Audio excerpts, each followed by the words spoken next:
Bueno, ¿cómo les va? Buenas tardes. Yo soy José Llantorno, radiólogo y antropólogo forense, y vamos a hablar hoy de qué es, para qué sirve y qué es lo más avanzado de la radiología forense. Presentación para introducirnos y abrir la discusión.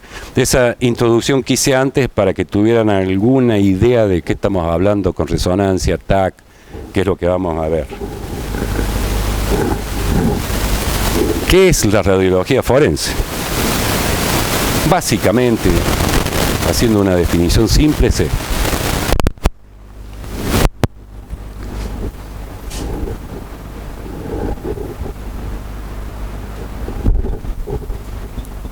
Acá nombra rayos X, ecografía también está incluida, tomografía y resonancia magnética. Ahora bien, yo les diría que con un buen aparato de rayos y un buen tomógrafo ya tenemos para hacer grandes cosas en la radiología forense.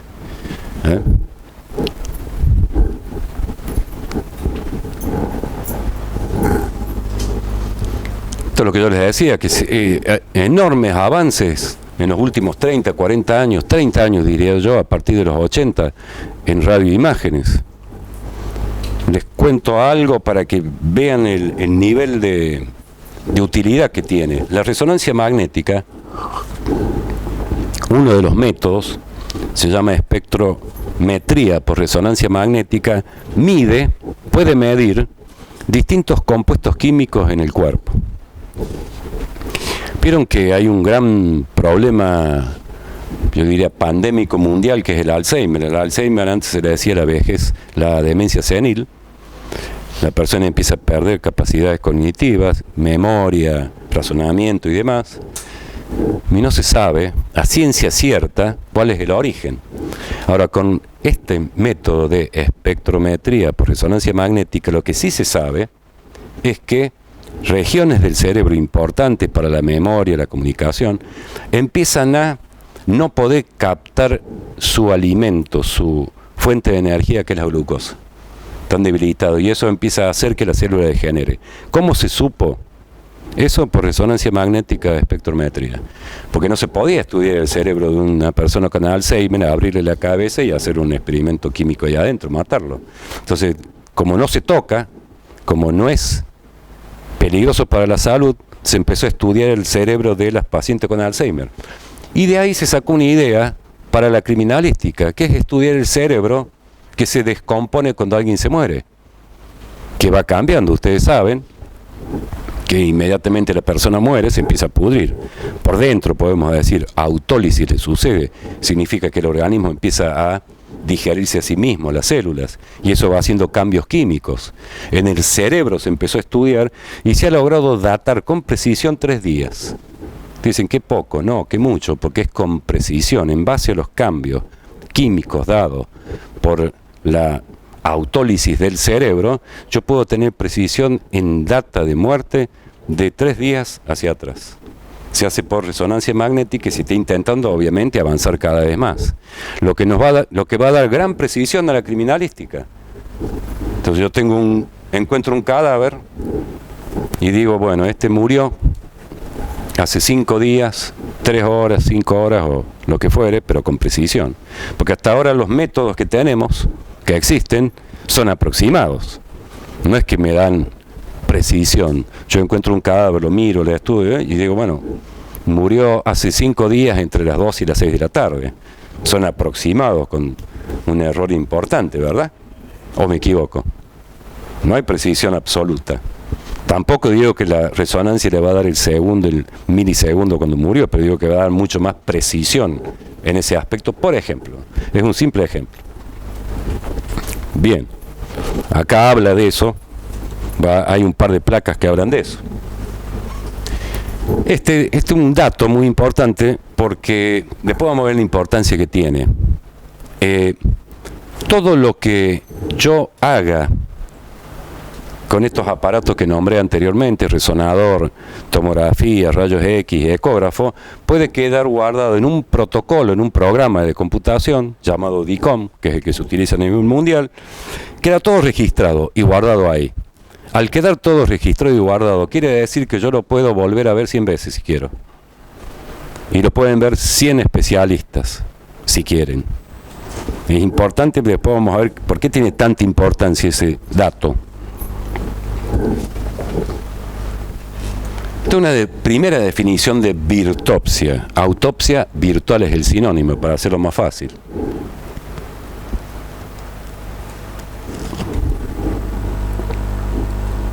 Tanto en pacientes vivos como en cadáveres, ¿eh? Yo en un paciente vivo, sin tocarlo, casos de agresión, casos de, este caso que yo les conté inclusive, de una agresión y que del proyectil, yo tengo que saber dónde está con precisión el proyectil, lo puedo hacer por rayos X, pero puedo averiguar mucho más por virtopsia sobre lesiones internas sin tocar y sabiendo con precisión dónde están las lesiones sin tocar a la víctima. Me preguntaron en un taller recién, ¿eso puede servir para delitos de índole sexual? Sí. Claro. La resonancia magnética actualmente puede analizar tejidos, miren lo que les digo, tejidos, no órganos. Una cosa es el órgano, ¿no? Corazón, riñón, estómago, y otra cosa es el tejido. El pelechito, para decirlo simplemente, que rodea y es parte de los tejidos. La resonancia puede llegar a ese nivel para ver. Y eso se puede aplicar en delitos de índole sexual, sin duda.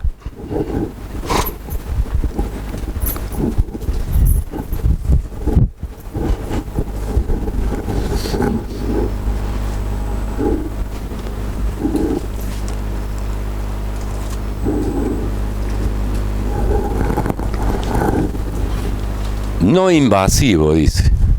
No invasivo quiere decir que yo no toco el cadáver. No lo toco, no lo invado, no lo cambio. Ni el cadáver ni los órganos.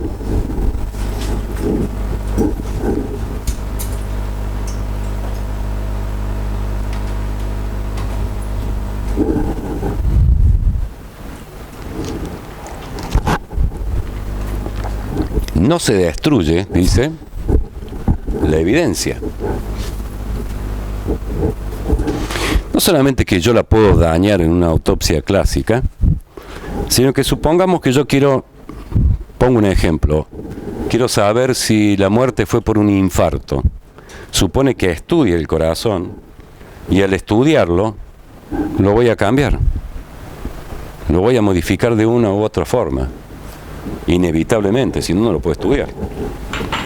Lo voy a abrir, o voy a abrir una arteria para ver si efectivamente tiene placas, si esa fue la causa de muerte. Bueno, no se toca el órgano, entonces se mantiene intacto el objeto de estudio. Esto es lo que yo les expliqué antes.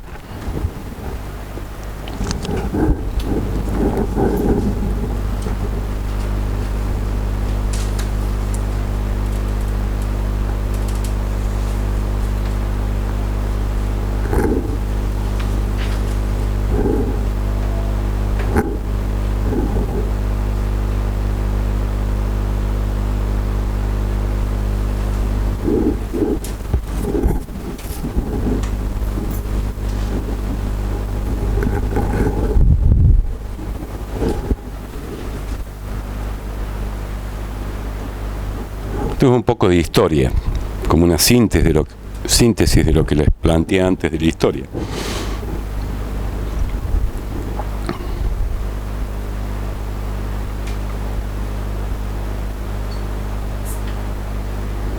Tuvo gran utilidad en la arqueología. Las momias se estudiaban y se logra saber, y se logra actualmente saber, es un anexo esto, se logra saber edad y tamaño y demás de una momia, tomándole sin tocarle a la momia, tomándole una simple radiografía.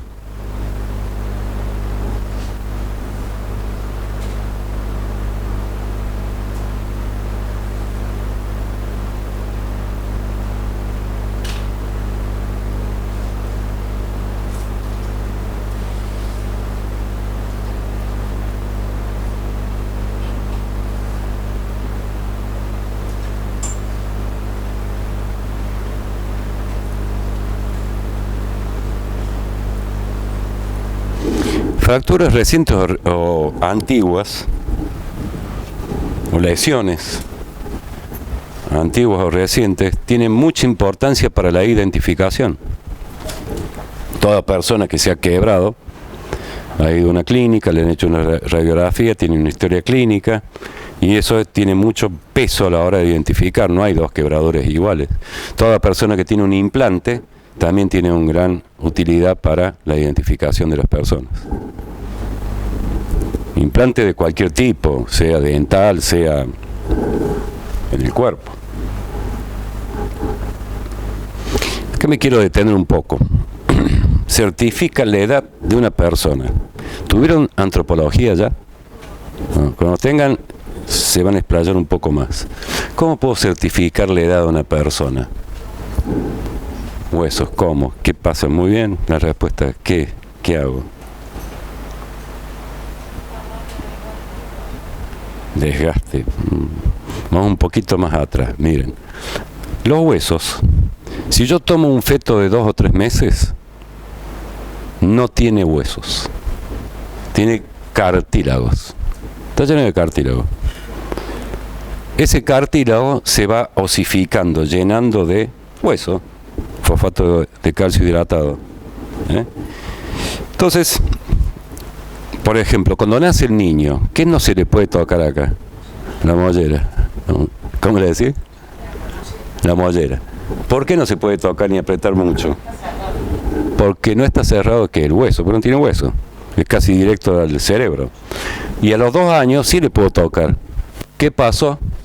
Se osificó ese cartílago que estaba acá, porque tiene cartílago en realidad, no es que tiene la piel y el cerebro, tiene la piel, el cartílago y el cerebro. Se osificó el cartílago. Es decir que a lo largo del tiempo yo puedo medir la osificación de los cartílagos. Pero además de osificarse los cartílagos, los huesos se van fusionando algunos huesos. Por ejemplo, un niño al nacer tiene 45 huesos, aproximadamente. Puede tener un poco más, poco menos. 45 promedio. Yo tengo 35, creo. ¿Qué pasó? Aparte de perder el pelo, ¿perdí huesos en el camino? No. Se fusionaron huesos de mi cabeza que antes estaban separados. Entonces, si cuento, voy a tener menos. Entonces, yo puedo medir edad por osificación de cartílago o por fusión de huesos. El caso de la cabeza es el más típico, donde se empiezan a fusionar todos los huesos hasta tener mucho menos huesos. Mucho menos y más grandes los que se unifican. Y así pasa en todo el cuerpo. Nosotros crecemos porque hay un cartílago en los huesos largos que va creciendo. Entonces, yo puedo medir. Y eso lo puede hacer como radiológicamente, totalmente. Uno de los primeros estudios que aportó la radiología a la determinación de edad es el estudio de la osificación de la muñeca que se llama carpograma. Se puede determinar con bastante exactitud en niños si tienen corresponde de edad biológica a la cronológica. Si hay retraso de crecimiento, no significa eso. O para casos de adopción o para distintos casos legales. Carpograma, pero en realidad se puede hacer en todo el cuerpo, en el pie, costillas, esternón, cómo se va osificando o cómo se van cerrando determinadas suturas. Entonces se puede saber con mucha precisión. No hace falta hacer grandes cosas, sino con radiografías, desde el punto de vista óseo, o sea, con los huesos. Puedo saber sexo. Obviamente que el hombre y la mujer somos muy distintos en nuestra osamenta general, pero en particular la cintura somos muy distintos, ¿no? Los hombros, la cabeza de los ojos, la cabeza en general, pero donde hay un 98% de acierto es en cadera, porque somos muy diferentes ahí. Inclusive en niños no maduros sexualmente también hay diferencia entre hombre y mujer. ¿Qué más puedo hacer? Estatura. ¿Cómo? Midiendo los huesos largos fundamentalmente, y vértebras, y haciendo ecuaciones entre huesos largos y vértebras. ¿Qué más puedo saber? Variabilidad biológica, que antes se decía mal dicho razas. No razas. No existen las razas, es un término que discrimina. Existen variedades biológicas, hay una variedad En Oriente una variedad, pero cada día está más mezclado esto, ¿no? En realidad. ¿Quiénes son cordobeses acá? Levanten la mano. Bueno, yo les aviso a los cordobeses que tienen genes africanos. Cosa que nadie sabe. Genes africanos tenemos los cordobeses. Por los esclavos. Los esclavos fueron liberados y después se mezclaron. Nosotros acá tenemos el museo de Marqués Unimonte, donde todavía se conservan cosas donde vivieron los esclavos. Totalmente. Hay estudios antropológicos y genéticos que demuestran lo que les digo. Tenemos sangre, y ahora va a haber una nueva mezcla con los senegaleses, ¿vieron que han llegado? Y se están casando con Argentina y es normal y bienvenido sea. Bueno, quiero decir que ya hay cada vez más, menos diferencias biológicas, porque hay cada vez más combinaciones que dan fisonomías. No debe haber ningún africano puro, ya salvo en, no sé, ¿no? En alguna tribu muy perdida, pero está muy mezclado. Pero hay formas de determinar, sí, sexo, edad, estatura, etcétera, que lo que antes les expliqué.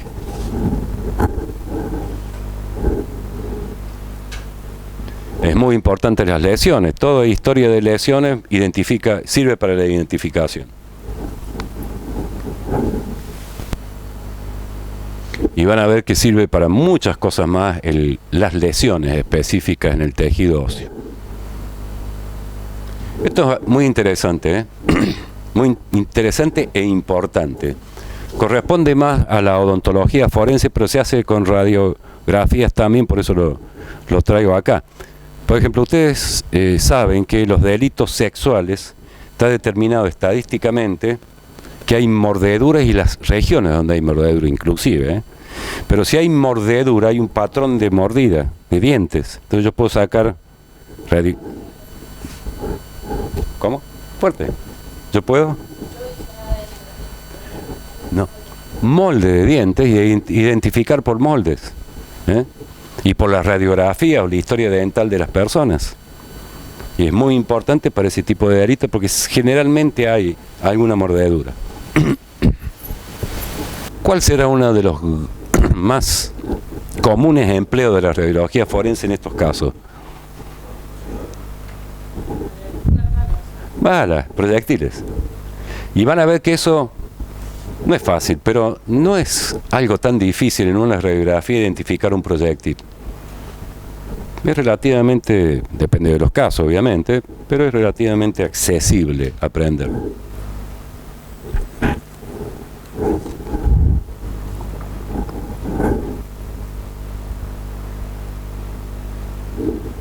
Esto es muy importante.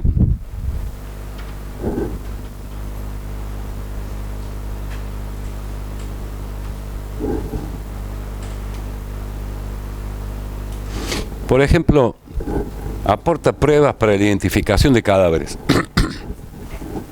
¿Cuáles son los métodos más conocidos para identificar un cadáver? Huella, ADN, la odontología forense, ¿qué más? El paladar. Paladar, el nombre científico es más complicado. El paladar es único en cada uno de nosotros. Las rugosidades. Sí, tiene varios nombres. Rugoscopía también le dicen a algunos. ¿Qué más? ¿Qué otra forma hay? Huellas dactilares, ADN, paladar. Algunos dicen la oreja, otros el iris. El iris. La radiología tiene un gran aporte que son los senos frontales. ¿Qué son los senos frontales? En el hueso este hueso que es un hueso muy duro, existen cámaras de aire, espacios con aire. En los huesos de la nariz y en el hueso malar del cachete también hay espacios de aire.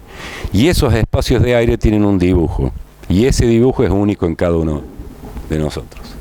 Entonces yo saco una radiografía, identifico o ayudo a identificar por senos, sobre todo frontales, es lo más estudiado. Por supuesto necesitamos una radiografía previa, y como todo. Si yo quiero identificar por huella, necesito una huella previa. Por ADN, necesito ADN para cotejar, porque todo, la identificación es comparación. Actúa por comparación.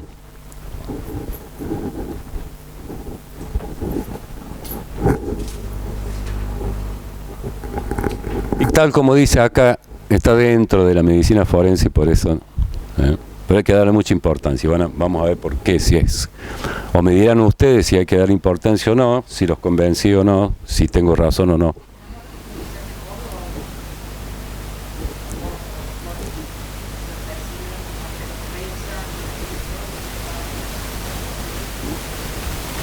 Muy bien. Decirlo fuerte, ¿todos escuchan lo que dice?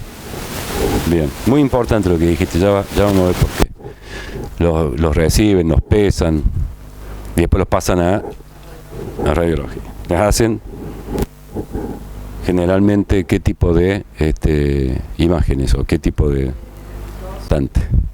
Dijo, cuando llega el cadáver a la morgue, se lo pesa, se lo documenta y después va a la sala de rayos, se le hace radiología forense. ¿Para qué se le hará? ¿Qué?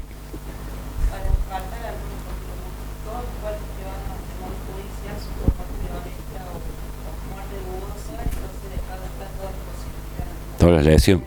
¿Qué buscan?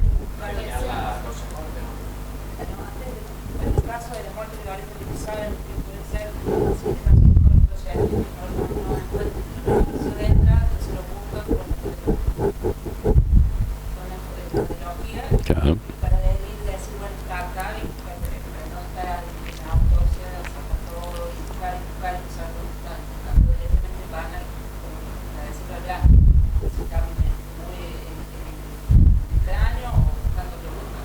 Permite la ubicación exacta del proyectil, eso.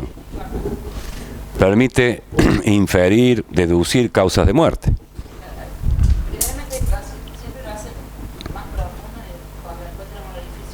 Hablando de virtopsia, palabras parecidas, después les dije autopsia virtual. ¿Qué es una autopsia? Es una exploración sistemática y ordenada de un cuerpo para determinar la causa de la muerte, su identidad, etcétera, etcétera. Eso busca las causas y la forma de la muerte, que es lo que busca la justicia, en caso de muertes violentas o sospechosas. Sistemática y ordenada exploración de un cuerpo para determinar causas de muerte, formas de muertes en principio. Ahora, se supone que es un método invasivo. Tan invasivo es, y necesario, no por invasivo significa que no sea necesario, necesariamente invasivo diríamos, que hay dos tipos de autopsia en realidad. Hay una autopsia, digamos, legal que le determina el juez, y nadie puede decir que no. Y hay otra autopsia clínica, investigativa, médica, que es la que solicita el médico para investigar causa de muerte, supongamos, de un paciente en un hospital. Ese tipo de autopsias ya casi no se realizan, porque a nadie le gusta que le abran y le exploren a un familiar muerto, porque es muy invasiva la técnica. Da muchos resultados, pero es muy invasiva. Entonces, en el año 2000, en Suiza, Berna, Suiza, se empiezan a utilizar todas las técnicas de radioimágenes, rayos X, resonancia, tomografía axial computada y ecografía, para hacer autopsia sin tocar el cadáver. Es decir, una exploración integral, sistemática de las causas de muerte de un cadáver. Y se empiezan a comparar con las autopsias tradicionales para ver si era un método efectivo o no. Y se encuentra que es un método exactamente igual.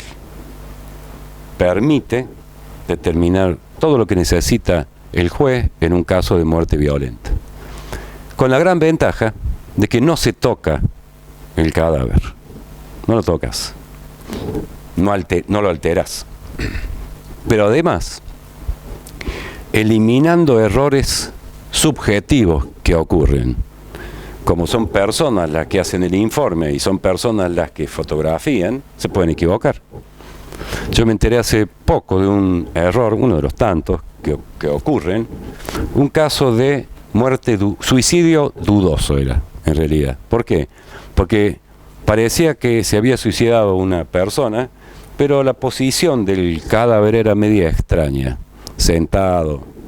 Entonces, ¿qué hacen? Llaman a la gendarmería que intervenga, y cuando el médico forense viene, lee la autopsia, dice: yo necesito el informe, supongamos, de el cartílago-oioides. No está el informe, tampoco está la fotografía, porque el médico que hizo la autopsia se olvidó, se confundió, o lo que fuere, no lo hizo. Un error humano, posible y quizá frecuente. Y ahí quedó la duda de qué había pasado definitivamente. Si yo tenía una virtopsia, es decir, una autopsia virtual, en el fichero DICOM del que les mostré una diapositiva, un PowerPoint, y quedaba todo documentado, y lo podía ver, no uno, sino 100 médicos forenses si querían, repetir y ampliar la imagen, porque esos ficheros me permiten no solamente ver, supongamos, esta imagen, sino que también yo la puedo ampliar a la imagen y profundizar. Entonces se elimina el error subjetivo. No hay posibilidad de que se equivoque alguien y no informe algo que vio, porque lo van a ver 100 personas. En ese caso que yo les relaté, no se pudo hacer una segunda autopsia, porque cuando se quiso hacer la segunda autopsia, ya no existía más, el cadáver había sido cremado. Entonces, en el 2000 en Berna se empieza a investigar con todos estos aparatos de radioimágenes, no para reemplazar a la autopsia tradicional, sino para que sea un complemento que impida cualquier posible error, cualquier posible olvido. Y eso es lo más avanzado que hay en el mundo. ¿Dónde se utiliza virtopsia? Europa, Estados Unidos, México, se están haciendo estudios muy importantes. Colombia, se está introduciendo la virtopsia. No como, repito, no como reemplazo de la autopsia tradicional, sino como complemento de la autopsia tradicional. Vamos a ver si nos acercamos, y después yo quiero que salgan con una idea, con la información de lo que es una virtopsia, y con una idea de lo que es, en base a imágenes, todas las posibilidades que me da la virtopsia o las radioimágenes aplicadas a causas forenses. Hay que entrenarse años. Relativamente fácil ver proyectiles. Por ejemplo, ahí.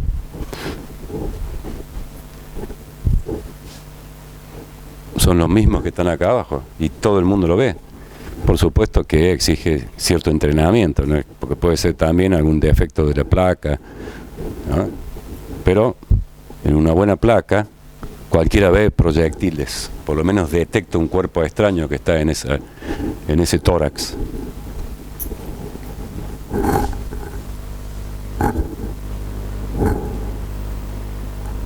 Miren, esto es columna vertebral, esto es el proyectil y este es el proyectil no me he sacado. Se nota, resalta. Y casos de ahorcamiento, es decir, hay cuestiones que se ven fácilmente en radiografías. Esto es senos frontales, cuando yo les expliqué identificación por senos frontales. Esto es una radiografía de cráneo, de dos posiciones distintas, pero más allá de eso, esto que ven acá son los senos. Cada uno de nosotros tiene una forma específica de esa pequeña cámara neumática. La conclusión general, para irnos acercando al tema.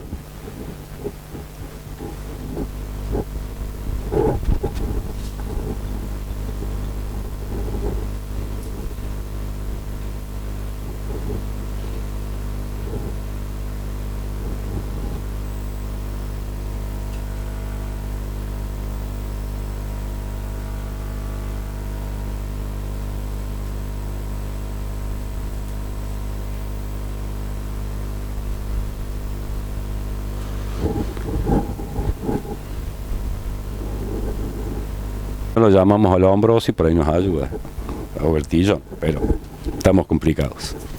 Vamos, muy complicado si no hay todos esos métodos de identificación biológicos. Yo empecé y voy a seguir y voy a ver si al final logramos cerrar y ver bien qué es la autopsia virtual, porque esto es un artículo de los tantos que hay, por eso lo puse como ejemplo. Este es un artículo en México. La autopsia virtual, y explica y se empieza a hacer en México, toda la necesidad y la utilidad que tiene la autopsia virtual. México. Y empieza a definir, para que usted tenga más elementos, qué es la autopsia virtual. Me gustaron las definiciones, me pareció muy serio y sintético. Avanzada putrefacción, con alto riesgo de contagio al personal que los maneja. ¿Por qué? Porque yo no necesito tocar el cadáver, lo envuelvo en las que se hacían en Berna, Suiza, las primeras que se hacían, nos envolvían en doble bolsa de papel, no, de plástico, entonces no contaminaban los aparatos, así que yo puedo no tocarlo prácticamente y no contaminar nada.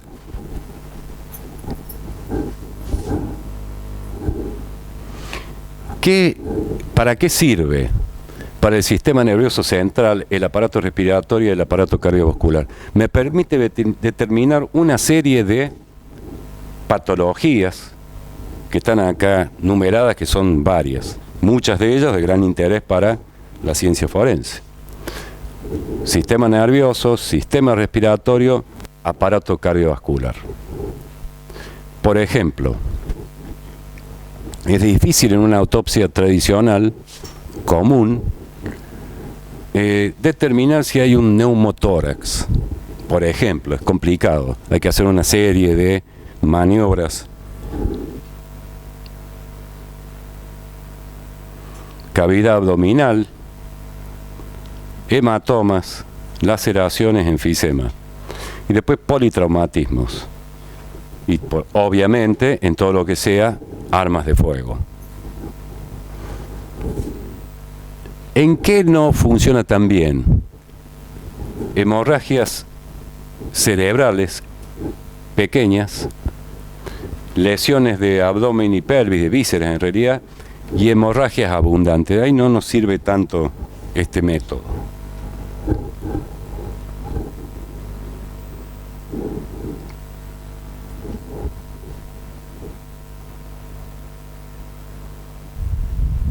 Establecer la causa de la muerte, dice. Por ejemplo, si ustedes miran, me pueden decir tranquilamente dónde hay lesiones ahí.